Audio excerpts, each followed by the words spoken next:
Welcome to unPACKed, an open-minded podcast taking a clinical, not political approach to helping pet parents around the world. I'm Sailor Jerri, certified dog trainer, virtual dog training revolutionary, owner of Tulsa Pack Athletics, and creator of the open-minded approach. And I'm Mattison, her friend, certified dog trainer and behavior consultant. Together, we have nearly 3 decades of experience in behavioral dog training.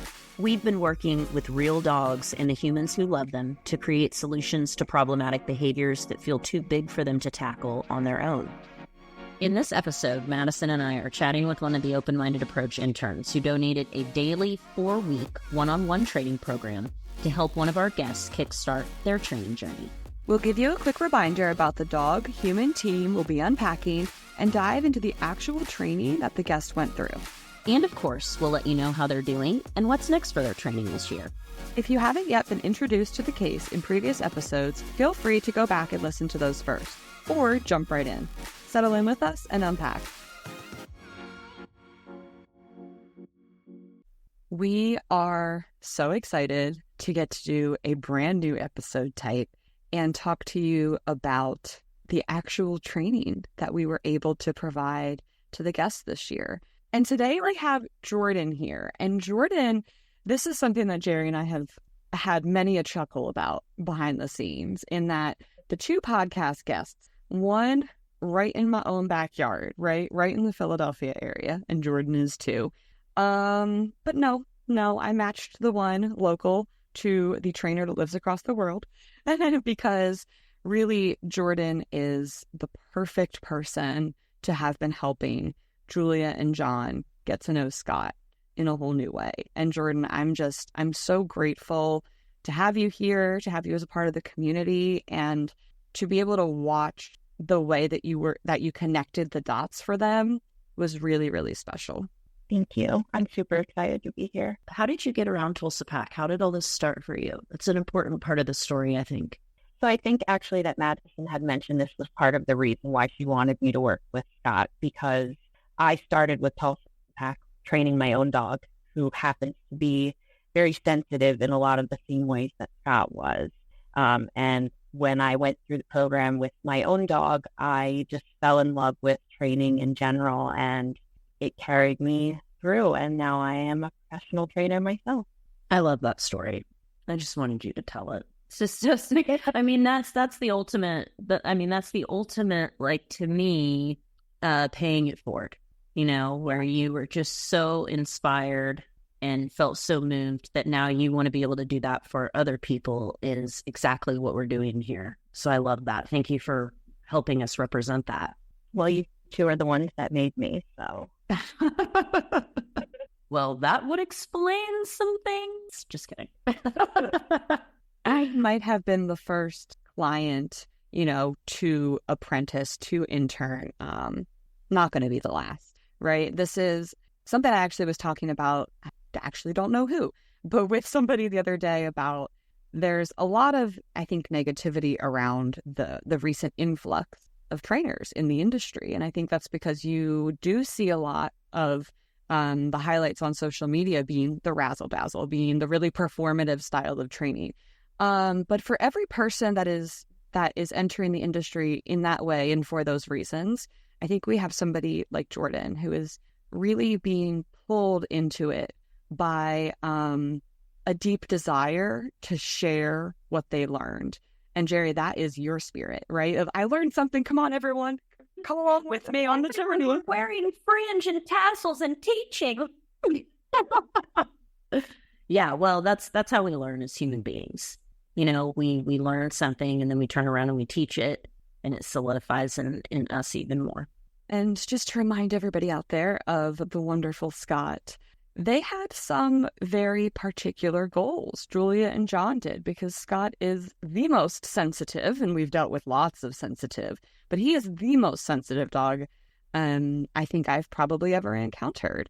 And there are reasons for his sensitivities, but that doesn't mean that we can't move forward. It doesn't mean that we can't get creative and find ways to approach it just really compassionately, right? They were very interested in getting to know him, but not making him more uncomfortable with the training. They They weren't trying to push him outside of his comfort zone to meet a goal that they had for him or anything like that. It was all just about easing the day-to-day stress, making his day less stressful, more peaceful, giving him more, I think, moments of relaxation. He has, so much joy. And he's so smart. But ever, if there was a dog that is playing chess while we're playing checkers, it is this one. This is great. This is a really great episode for, and you're going to have to identify this in yourself if this is you, and it's okay to do that. If you are one of those people that wants to know what the rope's made out of, attached to the life preserver that you need because you're drowning in the ocean and someone has come by and, okay, here, I'll help you. And you're like, what's this rope made out of? What's the, well, I don't know it. Well, that's not going to, well, this is a really great episode for you because this is, I can assure you, far beyond what most people would be willing to entertain or find creative solutions for, and they're doing it. And so when I look at families like that, I think, wow, if they're doing that, I can do it. I can find something that will work for my life that I have been told can't be done or is going to be too hard. Like there's an example right in front of my face of somebody who would not take no for an answer and found a solution somewhere. Yes, that's such a good way to put it, that they just would not take no for an answer. Yeah. Anything less than making it work was just not going to be their reality. And once they kind of got to that point, they also looked around and said, okay, but there's something else. There's something more, right? Like we can be doing something to make this just a little bit smoother and easier. And so we sort of split their original goals into our two buckets, short-term and our long-term. And unlike many of the cases, I actually feel like we really tackled the long-term goals pretty quickly. Now, that's because some of the shorter-term goals in terms of figuring out how to increase his food motivation and the crate comfort, those resolved very, very quickly. The food drive definitely picked up, and we also saw just kind of a switch in the environment and the situation to where we didn't need to prioritize the crate comfort anymore. And the overall big goal of understanding his body language better, we knew that that was going to be a through line for a period of time for them. I don't know that that's ever, a check. I fully understand everything that my dog has to communicate. Not so much. But the fact that during your time together, you were able to do so much sound work and work through some of those other triggers and really building his confidence and even starting the very, very pre-work of the cooperative care. I'm just really, really thrilled with how much you were able to touch on, and also the depth to which you were able to go with, in particular, the noises, which is where he really needed it. Yeah.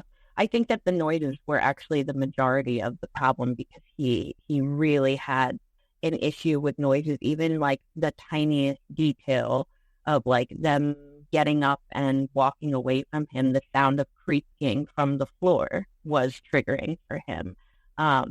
Remind us what some of the other sound triggers were that he was experiencing like daily, weekly, regularly.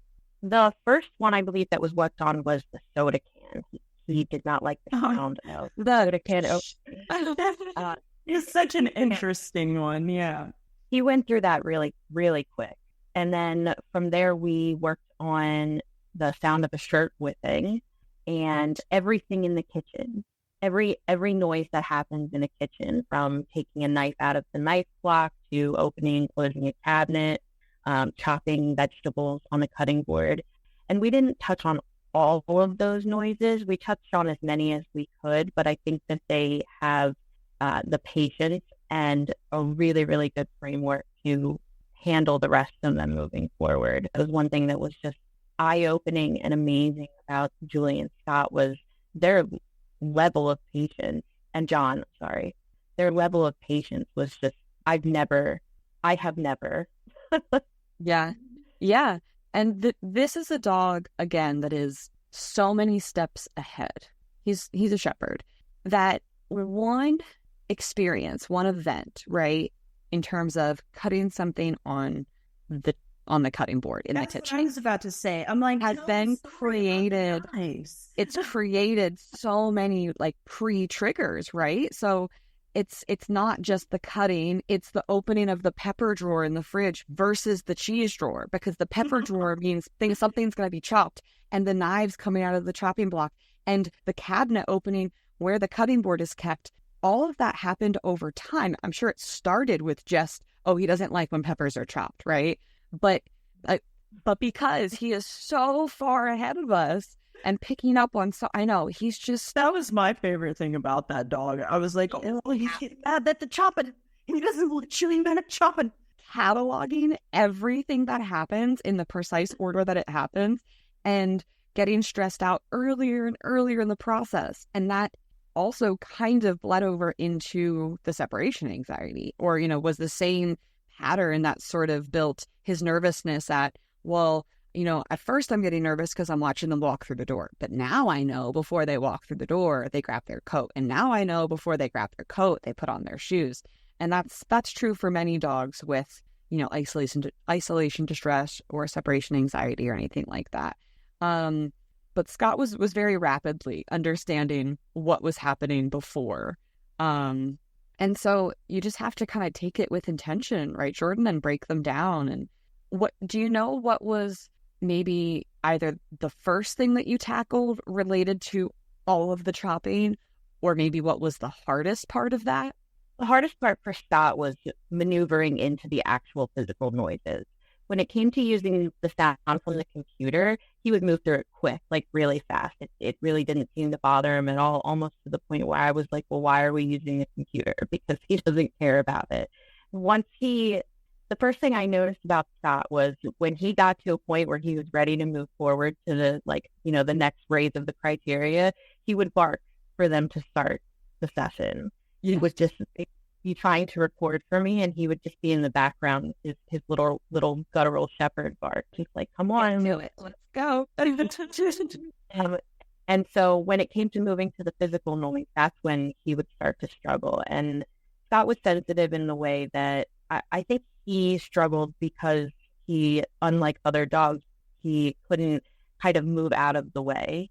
Like, it was more of a struggle for him to retreat to safety. So I want to interrupt here and ask a question. With Scott being down in the rear and with Julia and John struggling sometimes to read him, what are the signs that you could identify Scott is struggling right now visually? How were you identifying that? Because that was one of their challenges. That was one of their first challenges. Scott had extremely expressive eyes and ears. His ears mostly, because they were like 7 times the size of his head. So if he wanted to tell you something, the ears were the first thing to react. And then it would be his eyes. He had like shepherds do. He had like the big humps where his eyebrows would be. And so those were like boulders that would just move back and forth. And it might not have looked that way to everybody, but for me, watching the videos, those were the first couple of things I noticed. And specifically, he had a thing for looking away. He would look away, and if you didn't catch his nervousness then within the next 2 or 3 repetitions, he would turn his whole body away and start to crawl off the opposite direction. So those were the main things that let me know that he wasn't happy with the situation. He did some lip licking too, but the ears, eyes, and the direction of his head were really the main things I noticed. The lip licking was probably a little bit more of like an automatic nervous response, whereas the eyes and the ears and the very subtle avoidance, that's his way of saying like, little too much, little too much. Excuse me, bye. Yes, that a lot. My own dog chooses like a subtle avoidance is a great way to put that a lot. And I think a lot of people's dogs use that, and they're just not catching that the turn away is a need to release the pressure of the moment. That was such a good catch, and helping them understand what to look out for. The most, I think, important thing of this entire process was helping them understand, because they came to us saying, we do not understand. We don't know. We're trying and we're seeing some of it, but we feel like we're missing so much. I remember them saying that to us, Jerri. They're like, we just feel like we're missing things. Yeah, and it was really easy to miss the stuff that he was doing because he doesn't have the back end expressions. So he doesn't really move his tail, and you can't really see his hackles. So it's hard to tell. So that was my first goal for myself personally when I got with them, was to figure out what are the most obvious signs that I can offer them to be able to pick up on his cues and how he's feeling. That's another phrase I want to start using, Jerri. Back end expressions for when you're twerking. It was just the words that came to mind. It's perfect. Thanks for that, Max. You're welcome. You know, twerking does need to be a part of more of these conversations. Thank you. You're welcome.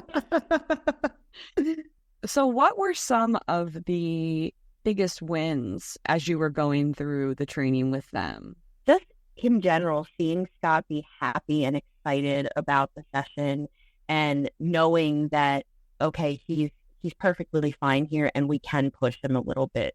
Because he was so sensitive, I was nervous about, how far can I push before he's going to immediately get scared. And we did make that mistake a couple of times, but more often than not, Scott just jumped over every hurdle as much as, he could. And it was really the happiness that you could see on him. And when we would get through a whole session without him showing any negative body language, was just, I'd turn off my computer and be dancing and yes, we made it through that. Especially with the soda can, which was the first noise that we worked on. When we were done with that, and I was okay, just open a can once or twice a week and give him a treat from there. And then we were finished with it. Oh my God, this is going to be amazing. We're gonna do all the things. And that is the exact moment that I was kind of hoping that had stood out to you too, because that first I'm Scott, right? And I tackled that scary thing and I got all the way through it. That kind of confidence building for a dog it's that part of the brain, Jerri, right? The part that gets bigger and stronger when we do really hard things. The anterior, and that's the one. And yeah, it grows. It learns and it grows. It learns and it grows by doing hard things that we don't want to do. And so by definition, counter conditioning would be that. And he probably would have got up and walked away if he could have, right? Reasonably. Yeah. When we first started, if he really could have, he probably would have just got up and walked away. So he hung around. He did something that was hard. And I think that that's about building confidence and resilience, both of those things, right? That part of your brain increases your will to live. And that's really important for all of us. We all need to have this thing inside of us when we get up in the morning. Motivation. Drive us, something to hope for, something to look forward to. And you can try reproducing that with external things all you want. You could do that forever. But when you start to really work on the confidence within yourself, we all know that that's incredible. And so when we can give that to dogs, it's I know that they feel the same way and nobody's going to tell me any different. I can see it in my dog's face. Yeah. When he makes it through something or he does something that's really cool, I can tell that he's yes, I get it. I am the bestest and bravest of all boys that was ever brave. And that was Scott. He tackled that soda can better than any other shepherd I've ever seen. That's adorable. And after that, I know Julia and John did bring up to me, and you, Mattison, at least 3 or 4 separate times, situations where Scott just rocked stuff that we hadn't even worked on, the separation anxiety. At one point, they were it's barely there anymore. We didn't do anything. He just has, I guess, grown confidence, like you were saying. And I think there was another situation they mentioned. They had cooked dinner and he stayed in the living room instead of running away down the hall like he usually does. No, it kind of blossomed in other areas of life. That compounds. That absolutely will compound on itself the more that he can sort of get past things that are a little bit scary. Like that's where dogs can generalize this self-regulation too, right? Of, well, I'm getting a little bit nervous, but I got this. I got this. I can do this. I've done it before. I can do it again. Exactly. So what is next for them? I know that we're going to be sending them off to aftercare for a little bit of a rotational journey. But what is their focus moving forward, knowing that we have tackled a bunch of big things in terms of body language and pre-departure cues and kennel comfort and food drive, and that we still have a big list of sounds to keep working through? Is there anything else that you kind of have on their ongoing plan? Yeah, so I know that they're going to continue to work on the sounds. They had that whole framework. They worked through so many of them. But we also left off at the cooperative care. So I know that that is something that is really, really important to them that Scott struggles with. So I think that is going to be a big focus of theirs going forward. That and continuing to build his confidence. I also know that they wanted to work on his recall when he has his wheels on. And I really wish that I could be around to see that. But, you know. Yeah, it was a problem that they never expected to have, right? I don't know, him taking off like God just literally runs with his, when he gets his wheels on, he's like, hi. Yeah, and I think that's something. That had me rolling. I mean, God bless those people, really. They're perfect. You know, they have a great sense of humor, lots of patience. And we did kind of strategize that with them, right? Like we gave them access to your recall course, Jerri, and we strategized, you know, Scott's going to have to be in a fenced area for that because a long line is not practical with the dog in wheels. It's just not practical, right? And like it could be dangerous for him, right? If he falls and kind of gets tangled, and it just defeats the purpose. So I think they're going to need to be in some sort of fenced area where safety is not an issue and they're not going to worry about taking off into the street. I mean, theoretically, they could figure out how to use a flexi.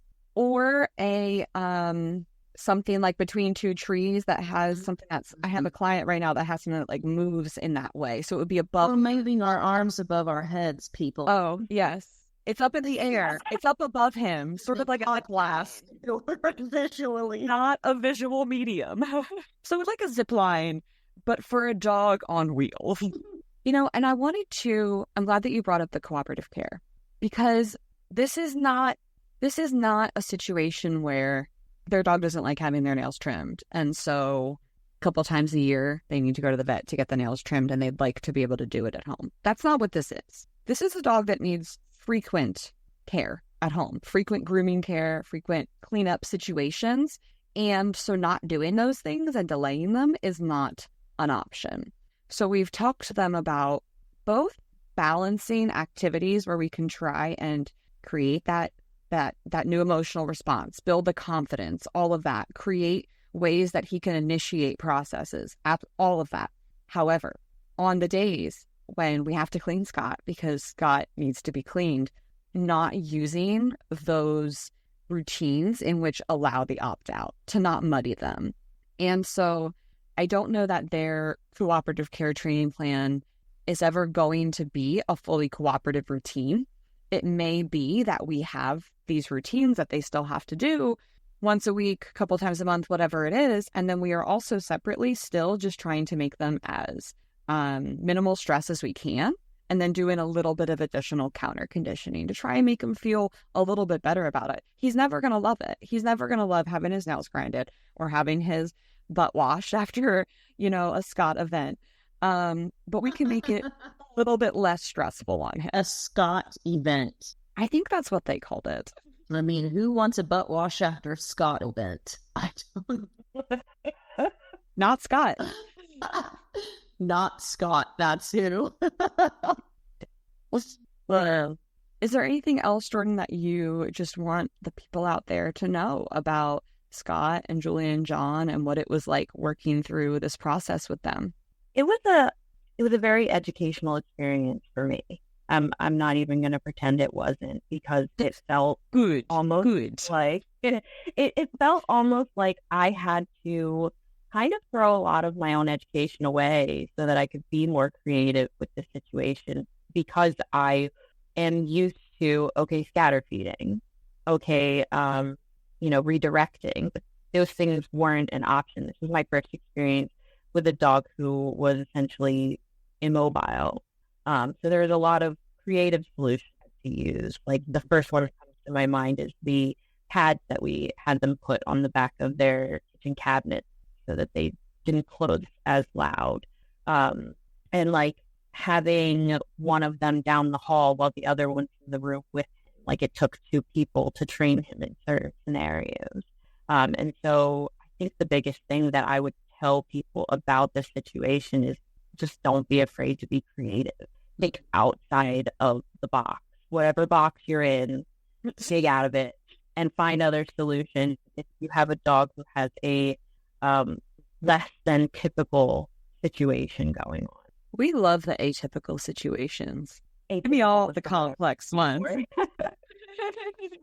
We love the complex cases around here. That's the truth.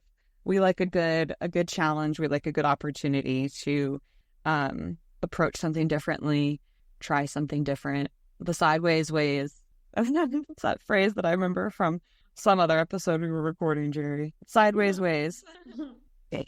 Well, that is it for this episode. Thank you so much for listening. We will be back next month with another Training Touchbase episode. unPACKed was created by Jerri Scherff and Mattison Simpson, edited and produced by Josh Wasta under the supervision of Straight Up Dog Talk LLC and Emily Breslin. If you are enjoying this podcast, follow or subscribe to be sure you don't miss an episode, and leave us a review on your favorite podcast platform. Looking for more honest and relatable dog content? Check out our sister podcast, Straight Up Dog Talk. See you next time.